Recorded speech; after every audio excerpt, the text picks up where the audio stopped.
Përshëndetje të nderuar zonja dhe zotrim, përshëndetje të dashur miq, ja ku po ritakohemi sërish me mua Tirona Lilin pikërisht këtu në kanalin Monitor TV për të ndarë lajmet edhe komentet më të fundit. Do të flasim për një nga çiftet që në fakt po komentohet jashtëzakonisht shumë, Brikena dhe Mateo, marrëdhënia që ato kanë ndërtuar, historia që ato kanë ndërtuar, lidhja që në fakt ato ndërtuan dhe çfarë po ndodh me marrëdhënien e tyre.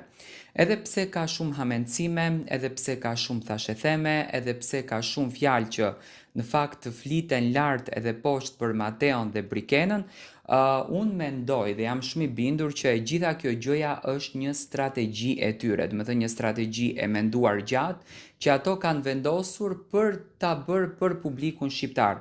Zakonisht strategjitë janë të këtilla, strategjitë sjellin pikpyetje, sjellin hamencime, sjellin aludime, të gjithë në fakt ngriten në këmbë dhe pyesin se çfarë po ndodh me këtë çift, si është marrëdhënia e tyre. Marrëdhënia është shumë e bukur.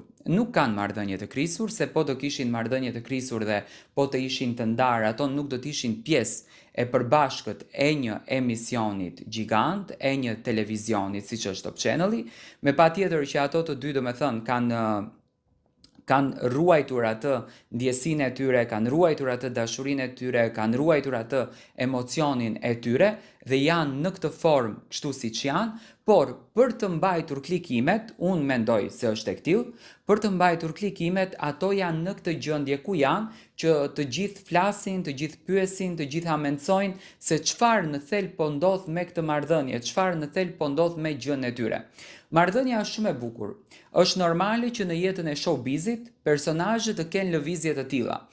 Po të ikim të bëjmë një krahasim në botën e jashtme, artistët e mëdhenj në botën e jashtme bëjnë skandale të ndryshme. Bëjnë skandale të lloj-lloj tipit vetëm e vetëm që të jenë në qendër të vëmendjes.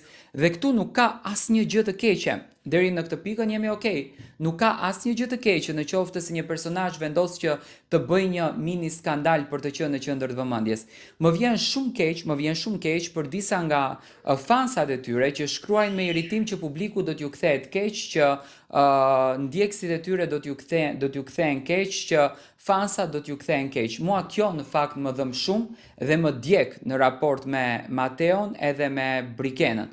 Por që publiku t'ju kthehet keq nuk është në asnjë mënyrë, sepse ti derisa je në një televizion, ti mund të bësh lëvizje të këtilla, nuk janë lëvizje që janë të mësuara në botën shqiptare, sepse personazhet tanë VIP ne nuk i kemi mësuar që t'i shohim në këtë gjendje, do të thënë nuk kemi mësuar që t'i shohim në këtë stat, në këtë nivel, por nuk më duket diçka e çuditshme, me thënë drejtën. Edhe po të ndodh kjo, nuk më duket diçka e çuditshme.